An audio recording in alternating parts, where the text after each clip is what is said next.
Heyo, heyo, heyo, I'm back. Let's not make a big deal of it. Here I am, my face, my voice. You might not like it, but we're making a video. Doing a little bit of different stuff today. I know most people are used to having me do like a movie review here and there. I did for a little while. Speed runs, gameplay, whatever it is. But today we're going to be doing something that honestly I should have done a long time ago, but I was too lazy to make YouTube videos. But we're going to be trying to do that a little bit now. I don't know how often I'm going to make these videos, but we're going to find out. Really, we're going to be doing some more gaming news, trends, talks. I want to talk about game development, and I've always wanted to kind of do a series that's just my opinions and thoughts and perspective on those things. And more specifically, I want to talk about some drama! And that's what we're going to do today. That's the fun stuff. Maybe it's not drama. I'll let you decide. If you like this, let me know. Maybe we'll do more of these. I don't know if I'm going to do it daily or it's just one of those when I see something on Twitter that finally sets me off, we're going to have a conversation. So today we're going to be talking about this right here, this post. This is a post. I seen it. I retweeted it. I posted about it. And I want to talk about it. I want to go through this. We're going to go through line by line. And we're just going to kind of talk about my thoughts and perspectives and ideas. Yes, you can see a chat in the bottom. They're just here to keep me in check. I want to try and keep this under 15 minutes. Most people are used to me doing Joker rants that last 45 minutes. Where I don't really say anything. I talk in circles. We're going to try and avoid that today. But let's just hop right into it.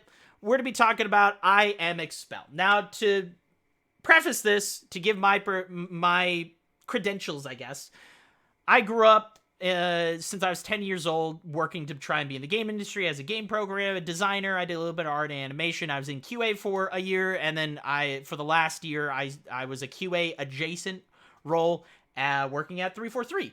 But I've also surrounded myself with a lot of friends. A lot of the people I hang out with, they're all people who are in the game industry, who make video games and been doing it for quite a few years. So I have at least a little bit of an idea of insight behind the curtain of what goes on. I don't know this guy, to be clear. I don't know Expel. I don't follow him. This was just a post that came across my Twitter feed, and it was enough to set me off, and finally decided to make a video about this, because I want to talk about it, because I could post my thoughts on Twitter, but it's never enough. So we're going to go line by line. Let's hop into this. Dear Call of Duty, you seemingly don't understand how to make your Warzone fan base happy. Here's a thread to help. Now, I don't like this entire post. It's so close to being good, and I'll let you... I don't want to push too much of my opinion aside, but really, in my opinion, it ends up coming across as sounding entitled and, very...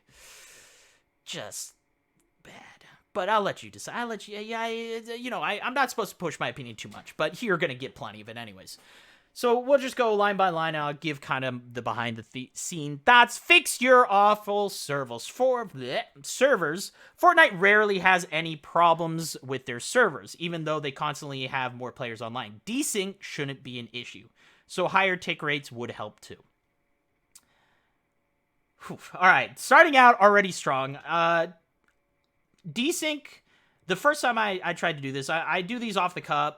I don't have any script. I don't really like scripts. I just want to give my initial thoughts. I did try to do one this, but it was already going too long because I had an entire conversation about desync. Desync is something I would love to make another video on if people want me to explain it a little bit more, because I think over time there has been a de-evolution on our understanding of what desync actually is. And desync isn't everything is what comes down to it. I know you see CSGO 2 coming out and they're like, we have sub-millisecond latency and you won't ever feel latency again. Our higher tick rates are so good and all that. That's awesome. And also a lie.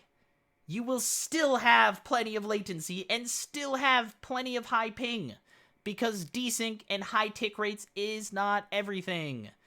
Your ping is how quickly you actually can communicate to a server, whereas tick rates is how quickly the game is actually updating itself and sending information to that server. But there is still a latency there. There is still the ping time that it takes for you to connect back and forth. So let's just say that this conversation it's a much larger one, but I just want to throw that out there that, like, this is missing the issue, what it is. Desync, everyone is aware. They've seen the Halo 3 bloodshots, all right? That is basically a desync. Desync has been around forever. Just nowadays, with the way that games are, it's become a lot more obvious than it used to be. And there's a lot of reasons for that. One of the big reasons, one is like Fortnite. I comparing Call of Duty to Fortnite is already an insane thing. The reason why Fortnite definitely has desync, by the way. There are plenty of blank shots that happen. There are plenty of other things that happen with Fortnite having issues with servers. It's got nothing to do with player count. It's got to do with connection, and it's got to do with how the game is made. There's a reason why Call of Duty, there's a reason why Counter-Strike and Valorant and Fortnite have a specific art style. There's a very simplistic, very straight line art style to it all, because it helps make hide issues like desync better. So comparing the two games already is just an insane thing, because there's two different games, man. You can't just be like, because Fortnite does it, why can't this game do it? Because Fortnite doesn't have any issues, why does Tarkov have so many issues? It's that's a bad thing to complain about. So we'll move on. I've got a lot of thoughts. As I said, desync is an entire other conversation. Stop removing playlists. Solos, duos, trios, and quads for every single mode. It's really not that hard to understand. If Fortnite can do it, you can too! Once again, just stop comparing it to Fortnite. Yeah, Fortnite does have more players. There's a reason why multiple playlists and rotational playlists exist today. Back in the day, you used to have a game and they couldn't do updates. They couldn't add more playlists. That wasn't a thing. So you just had everything there and it just sat there. Nowadays, there's a lot more data tracking and there's a lot more things showing player populations and stuff like that. I don't think that players understand that they have more control over what playlists stick around their game than they realize. They're not removing popular playlists. The most played playlists in a game are not being removed. The playlists that are being removed are the playlists that you might think are super popular and people love. And maybe that's true, but nobody is playing them. And that's the issue. The reason why rotational playlists exist in today's age is because there are plenty of games that you see a huge amount of population. When a new playlist is introduced, you see a huge amount of population for 2 weeks is about the time frame. And all of a sudden, the population plummets. Everyone is like, I had my fun with this. I'm going to go back playing my normal playlist that I play. And that's awesome. But that's exactly why rotational exists. Is that the playlist will disappear. People will get upset. They're like, why did you remove it? It will come back, and then it will have a really good population, healthy population for 2 weeks again. And then it plummets again. And it's a constant thing. So the reason they do it is because it keeps the player population in a playlist healthy. And that matters. Like, servers are not one to all, right? You need specific servers for specific playlists. There's a whole logistical thing. Once again, that's another conversation I can get to, and how like playlists actually relate to servers. But you can't have the server that is hosting BTB games can't also just automatically host Team Slayer arena matches or ranked Slayer matches, right? Whatever it is, like those are two different things and require different server configurations. So you need to make servers, and servers are really expensive. They're really expensive. So having rotational things where you update makes the most amount of sense. And the truth is if players banded together and made a rotational playlist, the most played playlist for the entirety of the 2 weeks, and that population number didn't drop, you might be surprised, but it might end up sticking around longer than you initially thought it would. Maybe not initially, but if that happens consistently, there's a good chance it might become permanent. I've seen it happen before in multiple games of playlists that are so popular that they stick around. Honestly, old school Halo, like when Infection and SWAT and stuff was introduced, that's exactly what happened. Is players enjoyed it enough that they stuck around. But other playlists were removed to make room for that. DLC playlists, whatever it is, right?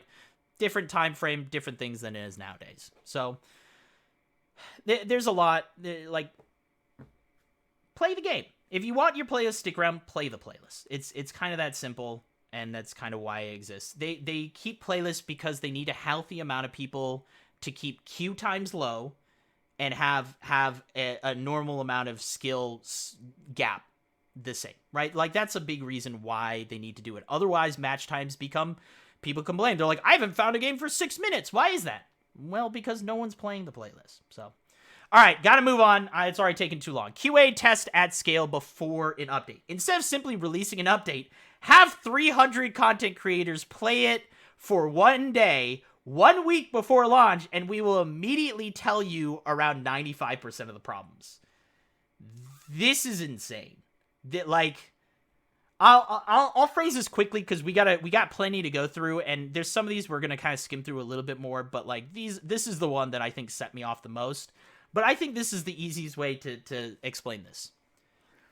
When a build is made for a game, there is literally a job in the game industry called a release manager. Their job, and multiple, is literally to create builds of the game that separate things. Because there are things that are in development. I'm sure Call of Duty is working on the next map. They can't have that accidentally in the public version of the game. So they have to separate things out. And, you know, you can't just make it in one and not the other. It's combined, and then things get split off into the thing that gets sent out to the public. And that's an entire process. So let's phrase it like this, and then we'll move on. You want the game developers to create a new build of the game, go find 300 content creators, privately send this build out to and coordinate to 300 of them, probably still get angry Twitter people who are like, why did I get left out of the 300 people who are playing it early? Why was I not picked for it? But go find 300 of those people, send them the build, coordinate the 1 day that they're all going to play, get all their feedback, parse all that feedback to useful information, give that to the developers to actually to show them what the issues are. They then have to figure out the solution to the issues, create this solution to the issues, put those into the game, and then you want them to create another build of the game. NDAs too, that's a different thing. Create another build of the game and send that out to the public. You have 1 week to do that. You tell me if that sounds reasonable. Let's move on. Fix bugs more often. Also the same thing. Passing bug patches off as seasonal updates is possibly the laziest thing I've ever seen a company do. If there's a bug, have it patched within a week or hire more developers. Jesus. That, again, this just comes across as sounding so entitled. Yeah, that's right. Just hire more people. That's the solution. Just like a kitchen, hire just more cooks in the kitchen. It makes the food better, and it makes it come out quicker automatically. That's how it works. That's how it works. Let's ignore the fact that the entire game industry and tech industry as a whole is in a total garbage, another conversation, but is just in a down spiral right now, and people are getting fired, not hired. Let's not just hire more people. It's just that simple. It just But yeah, if it's a bug, have it patched in a week. Again, there's a longer process. I understand this, but like calling it lazy seasonal updates, that's just a terminology thing. It's whatever. They don't have to call it seasonal updates. You could just call it a weekly update or a bi-weekly update, whatever it is, right? It's a terminology thing. Just who cares? But calling it the laziest thing a company's ever done, if there's a bug, like, once again, like I said, there's an entire process of like splitting builds and having to create a build to send out to the public. Doing that and spending the resources and the time and the manpower in order to, is it called manpower anymore? I don't think I can use that word anymore. Doesn't matter. But I'll get canceled already. It's fine. Using those resources to create an entirely new build for a singular bug is just not efficient for anyone. It's not efficient for the studio. It's not efficient for the players to update constantly. It's not efficient for anyone. So I don't know. Like, I understand this, and I understand that maybe bugs can go quicker, or maybe have them in smaller batches, whatever it is. But, you know, there's a reason why they tend to get bundled up together. We're going to kind of skip quadruple buy stations. I don't even know what it's asking. It's nearly impossible to purchase back teammates past the fourth circle in 50% of the matches, especially in El Mazrah. It would make lobbies healthier and keep players happier. I don't really know what's being asked here, but it's also a very specific to Call of Duty Warzone thing. So we're going to kind of skip it. I don't know if they want an easier time reviving players or they don't want players to be revived. I'm not really sure here. So anyways, remove bots. There's an argument for this. In general, bots are annoying, but they also add 20, I'm already going too long, 20 to 30 milliseconds of lag when they introduce into a match. This isn't DMZ. We don't want them, so why keep them? I understand this if this is for ranked games, but not everything is ranked, and you need to understand that maybe as a hardcore player, you don't want bots, and maybe there's, like, again, there's a conversation here that can be had about, like, maybe at a certain skill level, bots are no longer in your matches. But again, bots are there, especially in, like, Battle Royale game modes, because that's a lot of players at one time. Once again, you're trying to find players at the same skill level. Skill-based matchmaking is another conversation. You're also trying to find low queue times. So not only low, same skill level, but enough players at that level to make an entire match. That takes time as well. If you want longer queue times, then yeah, I mean, they can get rid of bots. And there's an argument and a discussion to be had here. But let's also not forget that this is coming from a hardcore player. Bots also exist in the game to allow players who are casual players who barely know how to use a controller at all or play a game to enjoy these game modes where they're not just getting stomped on by players like Expel here, who just destroy everyone. And then those new players who could be more people getting into your game and enjoying it and adding to your population and potentially making your playlist stick around longer, quit the game immediately and never come back. Bots are used for more than just hardcore players, right? Like, you got to think of the casual audience there. So stop changing strongholds and black sites. Once again, this is a specific MW2 thing, but you know, I think there can be something to be said for other things. We don't need a new activity to complete these when a new season arrives. We want consistency. Adding more bots and a capture the flag function makes zero sense and slows down the pace. This is one of those things that's like, this is why ranked modes exist. That's where consistency comes in. Yeah, once again, this is coming from a hardcore player. I just want to play the game.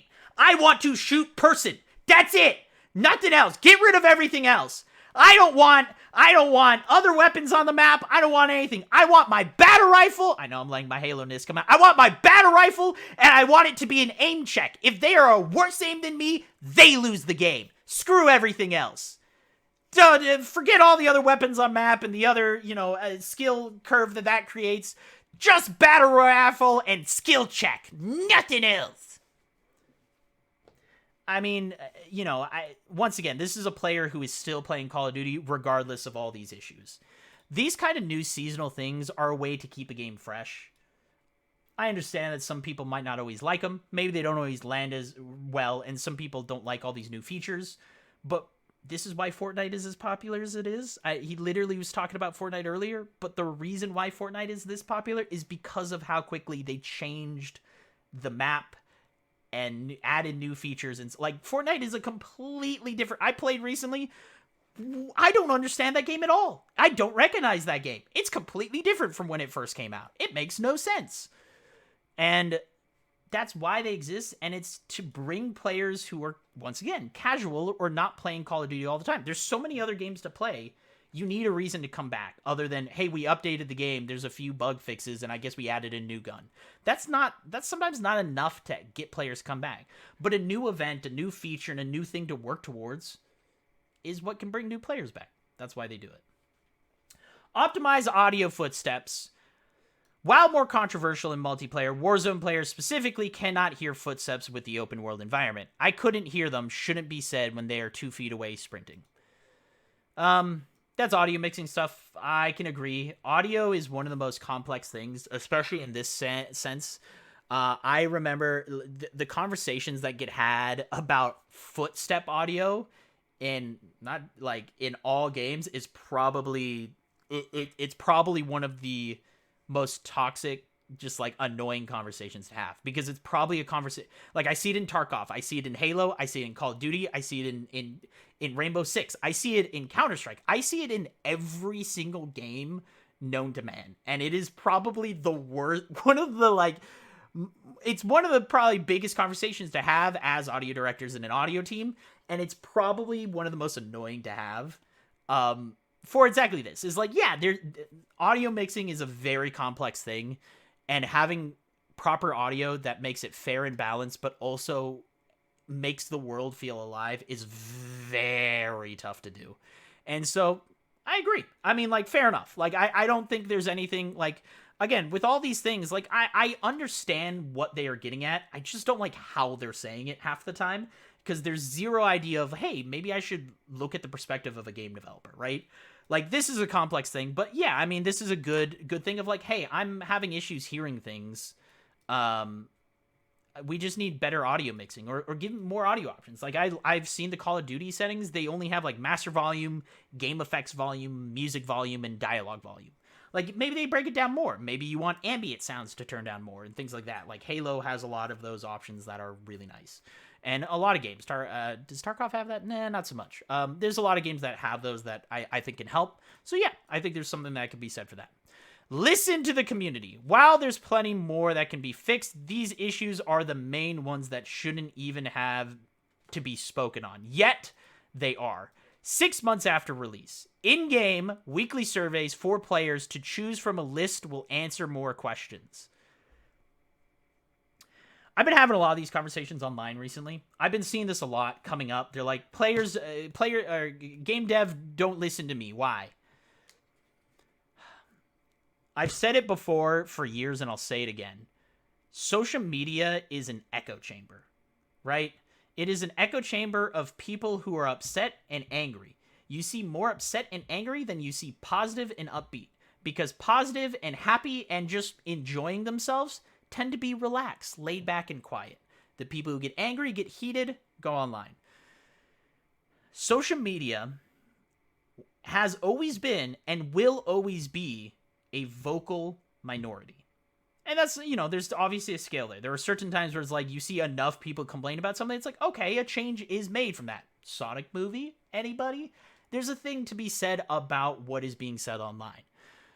So I understand the whole listen to the community and having weekly surveys, in-game weekly surveys, that's a little much. Once again, you're talking about hundreds of thousands of players sending in surveys to a small team of people who are in charge of it, and then they have to go through all of that data and then get it all and then give it to the team.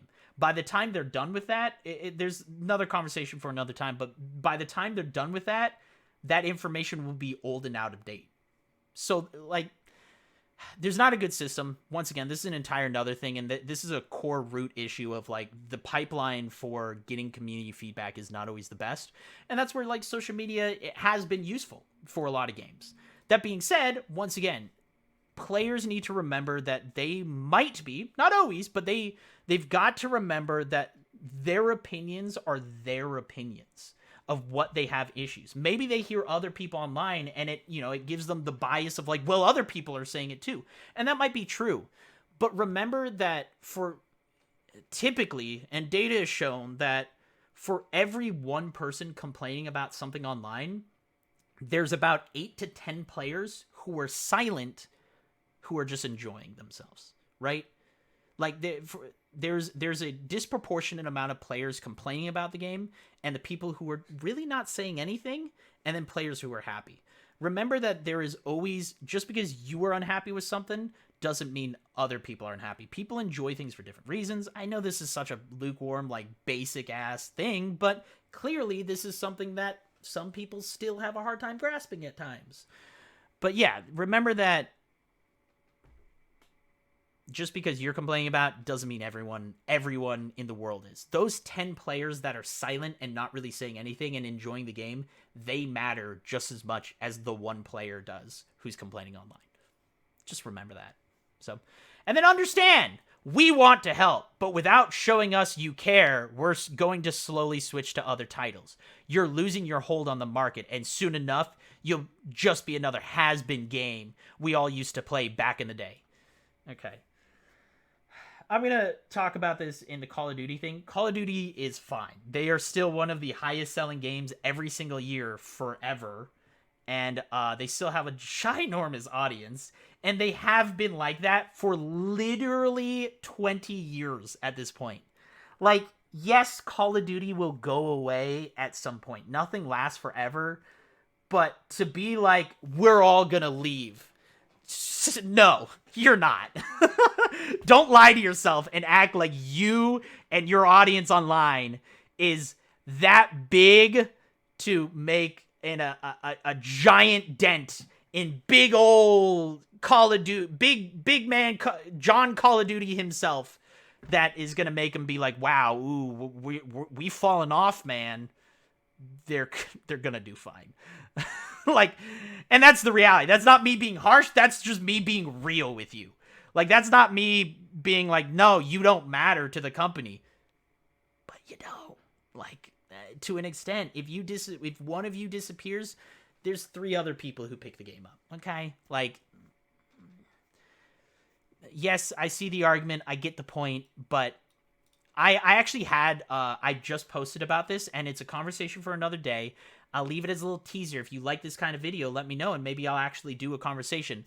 I posted something about what a idea and a concept I just learned about called the trust thermocline, and it's the idea about data kind of lying to game companies, and just any company at all, that data becomes poisoned slowly over time due to issues of players slowly losing trust over time instead of all at once.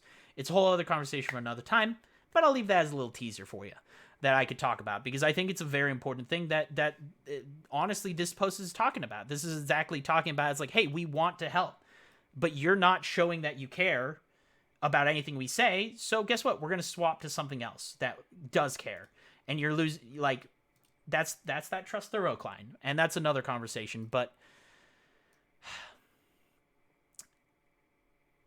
I'll leave it off on this note. On this, I have now seen firsthand that companies that are quiet and don't say anything online, and I when things are not completely communicated, it ends up becoming more positive online than it does when a game company tries to communicate and tries to get communities involved. It's a weird backwards feedback loop, and I don't like it. And once again, look, I got like 6 topics I talked about that could be made for another video, but yeah. So anyways, that's another thing of like, there's a backwards feedback loop there of players who game companies try to get the community involved, but every time they do, they end up getting more hate than if they don't say anything, deliver something just randomly out of the blue, and then there's a lot more positive feedback online. Now, there's something to be said, once again, trust thermocline stuff and like ideas of like, well, is that actually good data that you're going off of, right? Like, because you're not actually getting the perspective of if you don't say anything. But there's definitely something to be said there that, once again, it's not so much about the intangible idea of players and game devs of how they communicate and them seeing that's like, well, okay, yeah, I mean, it is good when we communicate players. There is an intrinsic value of trust that's created in that. Unfortunately, sometimes things are very data driven. They see way more positive than way more negative. Which one do you think they're gonna do? Probably the positive one. And that's why some conversations need to change there. And that's a whole topic for another time. So anyways, though, that's kind of my thoughts. I know already this video is way too long. 30 minutes already is too much. Maybe I'll cut it down and try to make it quicker. Short, maybe see if I can cut like 10 minutes out. I talk too much, but hopefully you guys liked it. I don't know. Maybe you guys like this. Maybe you don't. Maybe you like the longer form version of this, because I'm trying to be a lot more. I'm not just trying to give you information. I'm also trying to provide a perspective on the information. I think that's different.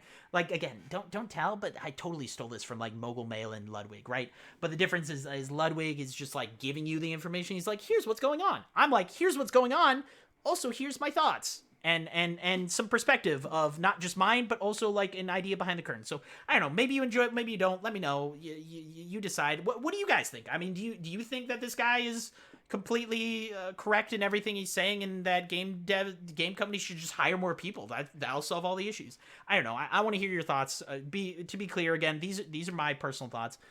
I want to know what you guys think. I want this to be a conversation, because you guys can sway me. Look, I got I got no whores in the rays. Change my mind. I want you to prove to me you changed my mind, and let's talk about it. Anyway, so that's it. Bye. I don't know. Well, we'll do more of these videos. We'll see. Well, I don't know. I talked about like 6 other videos. Maybe I do them. These are a lot of work, and I'm weird and awkward. I don't like making YouTube. It doesn't matter. We'll do it. Okay. Bye. Bye. Enjoy. You beautiful. You sexy. I love you. Bye. Bye.